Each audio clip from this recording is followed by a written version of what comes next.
I remember when I was 15, my teacher said, "What do you want to be when you grow up?" And I said, "Alive." And when I get to 21, ask me again, but I don't have that luxury you have. Everything that I need to get back up, I have in me. If I don't have what I need, I can go get it.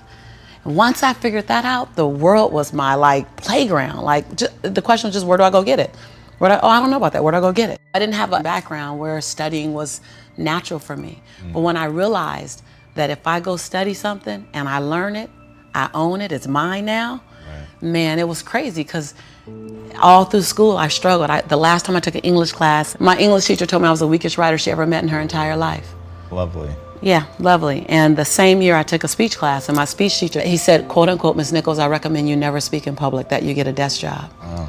And so That's mean. Yeah, it's just, it was demotivated people, sad people hurt, sad people make other people sad. Bottom line, don't take it personal, hurt people hurt. That's sad really people make bad. other people sad because people love company. Everywhere you are, you want company. And so without taking it personal, just see where people are. And so a part of that was I had to see who I was hanging around. And, miserable people want company, and I had to literally be willing to not only relocate my mind, but relocate my body so I can relocate my finances and relocate my possibility, relocate my son's future. I was very clear the future my son was going to have if I didn't do something. And I was not subscribing to that, not on my watch. My son's father went to prison when he was 8 months old, and he's been in prison since my son was 8 months old. Whoa. My son turns 22 this year. My son is an African-American male child living in South Central Los Angeles when, at that time, he had a 66% chance rate of going to prison, not on my watch. So I was willing to be radical. See, most people want the convenience of transformation without the inconvenience required for transformation. So my grandmother says, and I love to repeat this, your conviction, what you're passionate about, your conviction and your convenience don't live on the same block. They ain't even in the same zip code. So if you want to have a conviction for something, you have to sign up to be inconvenienced. And so when you start thinking like that, Tom, all of a sudden, everything is possible. So I disrupt people when I say, you want to make me extraordinary, because it lets you off the hook. You get to play like, oh, well, if I had it like her. No, what if you do? What if you do? What if the God that we call God, the divine, whatever your faith is, what if there's no partial? It's not going to give me a hookup and not give you one. Not going to give me an opportunity and not give you one. I'm just going to go after it. If I die, I'm going to die on a treadmill, like Will Smith said. I'm going to be on the treadmill running. I'm just not going to stop, because I believe all things are available to us. I'm just willing to go after them. Are you willing? And then that is so disruptive, because then you got to make a decision. Because it's easier to live inside the parameters of, well, as a black woman, well, as born and raised in South Central, well, I'm dyslexic. I wrote 7 books. I'm dyslexic. I just tell good stories. I'm just not the one to edit the book. So just knowing, I'm not perfect. What I do really well is I manage my imperfection well. And so we're all waiting for perfect. It's an illusion that will never come to you, and it's an excuse to never show up and play. Your story is not meant to be your fortress. Your story is meant to be your fuel. Yeah. Any story. The beauty of me being one of the top 1% earners in America is that I was on government's assistance. Right. That's the beauty. Come on, it wouldn't be a big deal if my family was rich or whatever. I'm supposed to do something. The beauty is that when you show the little engine that could story, I'm not gonna run fast, but I ain't gonna stop running. I might slow down and have to breathe and catch my breath, but I'm not stopping, because I believe all things are available to all of us, and good people should do well, because when good people do well, good people just do more good in the world. I'm on government assistance, and I run out of money, and I had to buy Pampers for Jelani, and I had $11.42 in the bank, and I remember wrapping my son in a towel for 2 days. I remember the second day, like you said, I had my hand on Jelani's stomach, and I said, "Don't worry, baby. Mommy will never be this broke or broken again." And that day, what shifted for me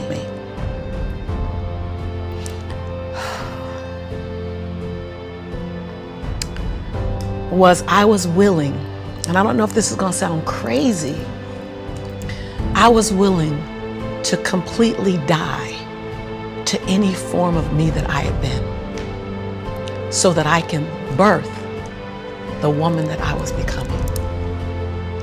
The reason why a lot of people won't become who they want is because they're too attached to who they've been.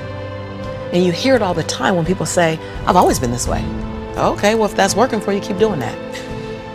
I knew it wasn't working for me any longer. I had hit my version of rock bottom. So I was willing to let go of everything and everybody. See, another reason why people won't get there is because the doorway is for you to fit through. You trying to carry everybody else through because you're trying to be Rescue 911. And you got to rescue you first. I am much more valuable to my family and to my community because I was willing to let them go through the door myself, teach myself, learn myself, condition myself, and then come back and get them. I'm much more valuable to them now. But I had to go through a window time of 10 years of judgment. You leaving us, hanging out with white people all the time. You going to these crazy countries. We don't know what I had to be willing to allow my conviction to make me inconvenienced. See, we want to grow, but we want to stay liked by everybody. I was willing to be my own rescue at the risk of your approval. But most of us aren't like that. Facebook is an example. We want to be liked. Well, I woke up and I like myself today, so your like is extra. My job is to like me first. I was willing to say every day, Lisa, you like you? Lisa, are you proud of you? Lisa, are you playing full out? Every day before I checked in with anybody else. That's lonely, by the way. Why won't most people do it? Because it's scary and it's lonely. So what did I do? I was willing to find people who had what I didn't have, who were living lives that I wasn't living, who believed things that I didn't know about, and I was willing to become their student. I got up every day and I ate a slice of humble pie. See, when you get to this level, even me 10 years ago, you can get caught up by reading your own fine print. I went to people who knew how to make it, keep it, grow it. I went to people who was about serving others to the highest level. See, I make a lot of money because I serve more people. See, all your success is on the other side of service. People trying to make money, if it begins and ends with money, it's going to be a short-lived victory. But if it's about transforming lives, then the wind keeps going and going and growing and growing. So I went to people that knew what I didn't know. And I killed my ego every day, murdered my she-go every day. Because I got a big she-go. I mean, come on, right? Every day, Tom. And I got hungry and I learned. I went to the same training 42 times. Yes, I said 42. Some folk will stop. This is how I've been there already. I learned that already. Yeah. No, I wasn't there. I wanted to be able to finish their sentences. I want to know what you know. I want to walk like you, talk like you, and then I want to then embed me in it. But success leaves clues. We're just not picking them up. I was the only African-American person at this conference. I was one of 2 women at this conference. Within the last 29 sessions, I led the conference. But I was willing to be the student first. So that's what I did, number 1. And number 2, I looked at every toxic behavior in my life. Everyone. You see me go behind my own black curtain. People don't want to tell on yourself. You're trying to protect. You're trying to do 4 things. You're trying to protect, prove, hide, and defend. If you wake up every day and say, I have nothing to protect, I have nothing to prove, I have nothing to hide, I have nothing to defend. Now, who do I choose to be? Because your energy is consumed with protecting, proving, hiding, and defending. But if you let go of that, then now you're in creation. Every day I told myself that. Every day I got in the mirror and I said 3 sentences. And I gave each sentence 7 different endings. And at times I was crying so hard I couldn't understand myself because the ending, the sentence was so difficult to say. Every day I looked in the mirror and said, Lisa, I'm proud that you. And I found 7 different things to celebrate Lisa for because we are under-celebrated. Because you want someone to celebrate you more than you celebrating yourself. You want to hear thank you from others more than you thanking yourself. You want to hear other people say, I love you more than you saying I love yourself. The world is looking at you and following your example of how to treat you. How to treat you. They're following your example of how to treat you. So how you treat you, the world's gonna follow your lead. So I had to start treating Lisa better because I was everything for everybody but nothing for myself. And so every day I got in the mirror and I completed 3 sentences. Lisa, I'm proud of you for. Second thing, Lisa, I forgive you for. That one took me down daily because I'd had a son with a man who was now in prison, my biggest nightmare, my greatest nightmare. I had been in a relationship that turned mentally and then physically abusive when my son was 3 years old. I made money but lost it. I was on government assistance, I was on welfare, I was on WIC, Women, Infant, and Children. I got a lot of forgiveness that I had to do. But I was willing to forgive myself every day. And every day I said the same thing for like 6 months until it got easier. And then one day I went, Lisa, I forgive you for it. And that thing didn't come up anymore. I was like, ooh, okay, on to the next. 7 different endings. And the last thing I did every day, last sentence, is Lisa, I commit to you that. Because we make bigger commitments to other people. If I commit to y'all something, ride or die, you can bet your last dime that I'm gonna be there, I'm gonna show up, you're gonna get 2 dimes. But I would make commitments for me, for myself, and I wouldn't do it, i.e. my weight. That's interesting. So I started every day celebrating Lisa, forgiving Lisa, and making a commitment to Lisa. And then I was willing to invest money in me. I love this story. I was willing to invest money in me. Literally. Literally. I worked at LA Unified School District, and I knew I couldn't stay there because they needed a degree. I didn't have a degree. They didn't seem happy. I wanted to be happy. So I would have my son at daycare during the day. I'd work 9 hours. I'd pick him up from daycare, take him back to my office. I'd take a 30-minute break from 6 o'clock to 6:30 to go get him. I start working from 6:30 until midnight every day at my office on me, every day. Put my son on a little, primary color blanket, something to occupy him. Give him toys that I took the batteries out of so he'd be confused for a little while trying to figure out why they're not working. I'm serious. And I did it every day. I stopped going out to dinner. I stopped going out dancing. I stopped getting my nails done, stopped getting my hair done. And every 2 weeks when LA Unified paid me, I wrote a check to my dream. And I wrote in the memo line, funding my dream. And I would mail the check to the bank, Wells Fargo. And I mailed a check to myself every 2 weeks for 3.5 years. My family thought, that I was smoking on drugs. Like, she ain't going out. She eating beanies and weenies all week. We think she on drugs, but she's not getting any smaller, so maybe not. And I went to the bank after 3.5 years. This is the story you're talking about. I walked in the bank. I said, I'm just gonna check and see where that account is, because I wouldn't open the statements, because my mother used to say when I was growing up, girl, this money burn in my pocket. And I'm like, I think money hot, and it goes. Thank you so much, and it goes away fast. So I'm not gonna open the statement because I don't want to know how much money I have, because I didn't have a healthy relationship to money. I didn't even know a relationship with money. So while I'm at these trainings, they just kept saying save. So I'm like, okay, I'm gonna save. I didn't need the money that I was writing checks for, because it was the money I used on my nails and my hair. And then every check I wrote to myself, I made a challenge with myself that it had to be 5% more than the next check. Wow. Than the previous check. So I didn't really know how to calculate the 5%. So I'm like, well, I'll just add $30. I'll just add $60. I really didn't know anything about it. Then I went out and got a second job. And I started working in the evenings, less on my business and more out on jobs, so I can write a bigger check. So I learned how to live on $31,000. That's all I was living on, $31,000. We can make it. We got it. I sold my Altima I had at the time. I bought an old Ford Explorer. I just skinnied down. I moved out of my 3-bedroom house. I moved in with a roommate. She smoked even, and I was like, okay, I'm gonna put towels under the base of the door. Y'all, you gotta be inconvenienced. I put towels on the base of the door so the smoke wouldn't come in the room with me and my son. We slept side by side in the same bed. Went from a 3-bedroom, 3-bathroom house, 2-story, to a roommate, because I was willing to write a check to fund my dream. And I kept writing, funding my dream, funding my dream, funding my dream.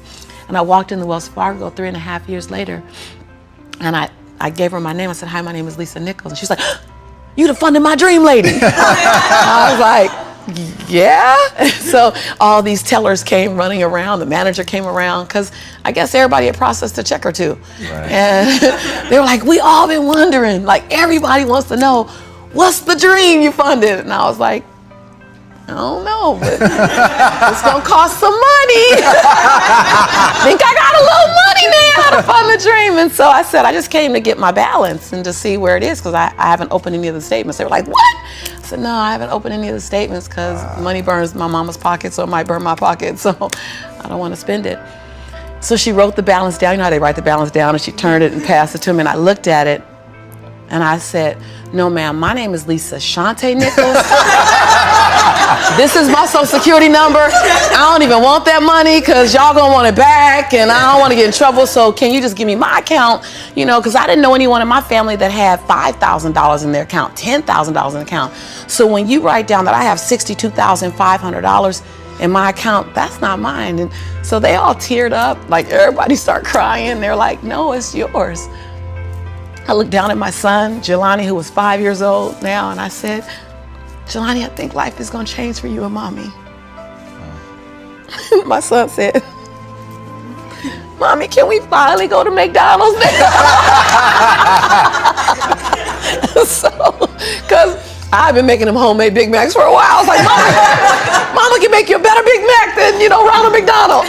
So, because I was willing to inconvenience my entire life. My entire life. I was willing to disrupt my entire life to buy my future, to buy my possibility, to give my dream a chance. See, we're not supposed to tuck our dreams in on the pillow when we get up in the morning. We're not supposed to leave them at home and go and fulfill somebody else's dream. We're not supposed to do that. That's not what we're wired to do. That's not who we are. Your human spirit doesn't care about the economy. The human spirit doesn't care that my son's father went to prison. The human spirit doesn't care what's happened to your family. The human spirit doesn't care about the past. You may have been molested, or your family may have been broke, or you may have been betrayed, or you may have a divorce. Your human spirit doesn't care about any of that. Your human spirit simply says, what's our command for tomorrow? What do you want to create? It's not keeping score. Your brain is keeping score because your brain is designed to keep you safe. Your soul, your intuition, your human spirit is designed to make you soar. And when you get to the edge of that stage, your brain will always tell you to step back. It's always going to tell you to step back because you can fall. Always. It's going to tell you step back because before you fail, the last time you did this, you saw someone else fail. You could hurt. You could be off work. It's going to tell you it's designed to keep you safe. So you have to be willing to play between your brain and your soul. And on some days, you got to just listen to your soul. And you got to say, I'm going to leap. I'm going to get to the edge. Most people are at the edge and you're standing at the edge and you're watching everyone else fly. That's Pimp My Ride, Watch My Crib, all this stuff. Watching people's lives on Facebook. You're at the edge, watching someone else live, wondering what it's going to be like when you jump without ever jumping. And I'm just here to tell you, jump. Because only three things can happen. You're either going to jump and fly, or you're going to jump and fall on something soft, or you're going to fall down hard. Either way, you're going to get back up. You already know you got what it takes to get back up. Your greatest fear is not that you will fall. Your greatest fear is that you will live a full life and never fly, that you never leaped. You're not afraid of dying. You're afraid of dying before the world sees who you really are, before they really get your fingerprint, before they really feel your breath, before they really get your contribution, before they really feel you. That's what you don't want to happen. You don't want to leave this place without us knowing you were here. All I'm doing is giving my dream a chance. And I'm not extraordinary. You don't get off the hook. You don't get to be let off the hook. I'm an ordinary woman who chooses every day to make one more extraordinary decision. Yeah, you're a grinder. Yeah, right? That's what I do. We're going to grind. First thing I'm going to do is say, look, get your deodorant out, put your tennis shoes on. We're going to squat, we're going to lunge, we're going to run. But on the other side of this, you will see a life that's barely recognizable. Why? Because I'm living that life. Look at who I am. I'm a C student from Dorsey High School. I ran track. I got a D and minus in speech and a fail in English. when my English professor from high school was in Barnes and Nobles and he turned over Chicken Soup for the African American Soul, my first book, and he saw my face on the back. He said he stood in Barnes and Nobles and started crying. Whoa. He said he knew I was a good person, but he didn't know if I'd make it because I wasn't talented in any particular area other than track. I wasn't talented academic-wise. It didn't fire off fast for me. I learned later that it was because I was dyslexic and I had all these other learning styles. It makes me more unique, you know, but in school it didn't show up that way. And so I'm clear that I didn't get a hookup. And I'm clear because of that, this is available to everybody. So I'm passionate about inviting people onto my campus. Come on, get in my live room, get in my online trainings, deep dive in the book. The book is like a 3-day training by itself. My latest book, Abundance Now, I put everything in that. That's what my legacy will be. It will free more people than any other body of work that I've ever done. I was willing to love some people from a distance. I was willing to love some people from a distance. Because they were holding you back. I wouldn't even say they. We use the phrase they were holding me back as if they got a slingshot around my neck. But I look up half the time and I'm holding on to them, trying to use them as my excuse. Well, I don't want to leave my son. I can use my family. They're not holding on to me. I'm holding on to them. I'm using them as an excuse to not play full out because I'm afraid if I go to the edge, I might fall. No. My son, when he was 8 years old, he said, "Mommy, when you go to the faraway places that I can't go to, that I can't call you at, I get really sad. Please don't go." I could have stopped then when he was 8. But instead, I took him out of a public school, put him in a private school, went to the principal of the private school and said, "I'd like to enroll my son, but let me tell you what we're going to do here. When I leave and I go away real far where he can't call me, we're going to distance learn him together. And you're going to send him away with a packet of homework, and I'm going to FedEx that homework back to you." She says, "Ms. Nichols, we don't have such a program." I said, "Oh, I'm happy to help you co-create it." Action is the prescription for success. How can you have one word, one theory be the antidote for something while being the prescription for another? That's a powerful something. Action. Will Smith said it when he was being interviewed by Tavis Smiley. I'm gonna work harder than the next guy. If I'm on the treadmill, I'm gonna die on the treadmill. Like, I get it. I'm that same girl who ran track for Dorsey High School, who struggled to get through high school, who got kicked out of college because I couldn't afford to stay. That was on government. I'm that same girl. I'm that same girl. I don't forget her. I'm also that same woman who runs a multi-million-dollar business. I'm also the same woman who has 7 bestsellers. I own both of those. I own all of it. I don't shrink to my greatness, and I don't live in my saga and my sorrow. If you can own your brilliance while owning your imperfections, if you can own your giant while owning your smallness, if you can live in duality, constant duality, the freedom will be earth-shaking if you can live in that. See, either you don't want to be as great as you really are, and you're trying to dim your light so that others won't feel insecure about themselves in your presence. And so you keep playing at 79 watts when you know you're supposed to shine at 159 watts. And you keep checking the temperature of the room to see what the room can handle versus just giving the room you and letting them, if your light's too bright, then let them put on some shades. Can you give yourself permission to live in the duality of your imperfections and your smallness and what you're learning and what you still have to learn and your greatness and your brilliance and your light? Can you allow them to coexist and then serve them up to the world? To love you, to see you, to inhale you, to judge you, to leave you, to love you. Some of us are just as afraid of being loved as we are to be left. Can you give the world permission to leave you and love you?